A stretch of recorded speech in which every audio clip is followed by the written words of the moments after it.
and welcome back to another installment here on DMT Infinity. In this video, I'm going to tell you guys everything that you need to know in order to get into the study of Salvia Divinorum.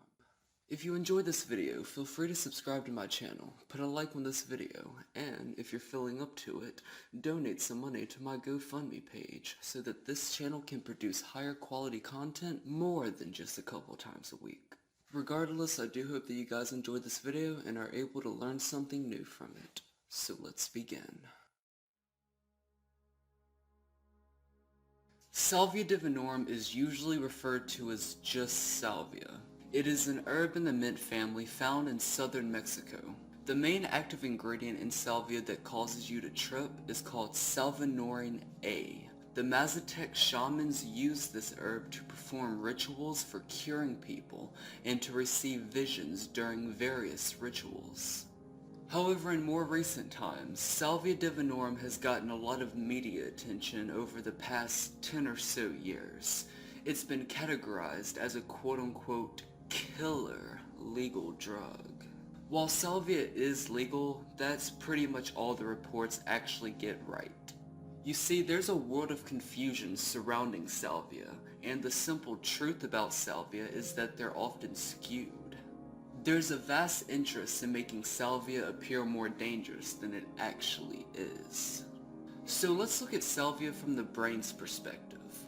Salvinorin A binds to the kappa opioid receptors in the brain, and despite targeting these receptors, salvia does not produce opioid effects. Adding to its strangeness, salvia does not bind to the serotonin receptors either, which is the receptors that most hallucinogens bind to, such as LSD and psilocybin. When smoked, the effects of salvia begin in less than a minute and dissipate within 5 to 30 minutes. When chewed, the effects begin within 15-ish minutes and last for about an hour depending on your dose. Next, I want to talk about how many people actually use salvia, or have used salvia. Here are some statistics that I found online from the years 2006 through 2011. In 2006, it was estimated that approximately 75,000 individuals used salvia that year. Next, a 2008 New York Times article estimated that 3% of young males between the ages of 18 and 25 had used salvia that year. Next, a 2009 Monitoring the Future survey reported that over 5% of high school seniors admitted to using salvia that year.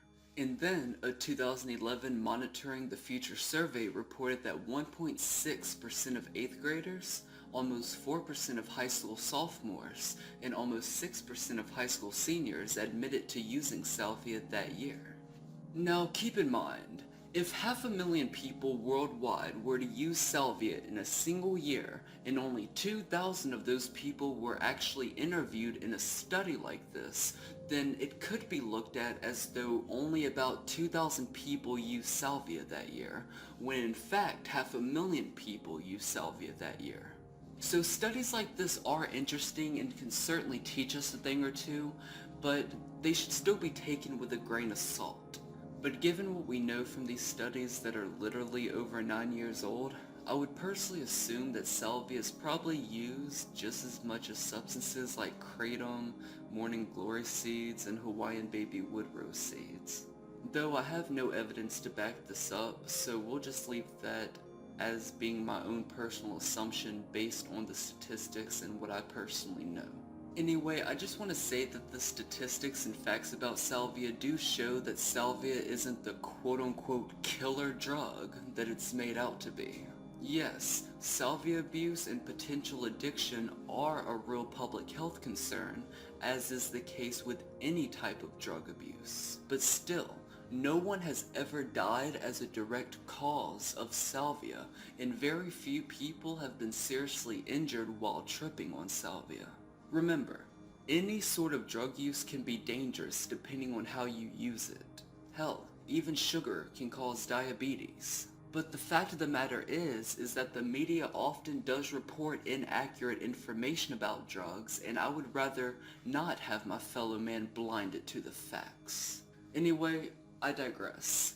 Salvia has traditionally been used by shamans as a healing and divining tool, and according to Danielle Seibert, I'm sorry if I'm mispronouncing your name, who has researched salvia for more than 20 years, the herb was used to induce visionary trance states that made it possible for these healers to determine the underlying cause of disease and learn what steps to take to remedy it.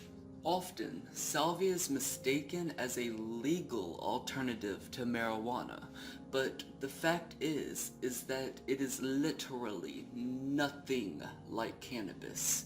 At all. At all. Do not smoke salvia if you're looking to get high. I repeat, do not smoke salvia if you're looking to get high. But aside from that, there really isn't much research out there on salvia, and it is extremely misunderstood, and there does need to be a lot more research on it.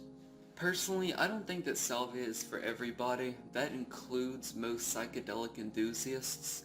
However, this plant has obviously earned its way into being a genuine shamanic tool, a spiritual sacrament, and many other things of that nature, in the same way that DMT, psilocybin, and peyote have. So I genuinely do have respect for this plant, and I do hope to see more studies surrounding salvia in the future.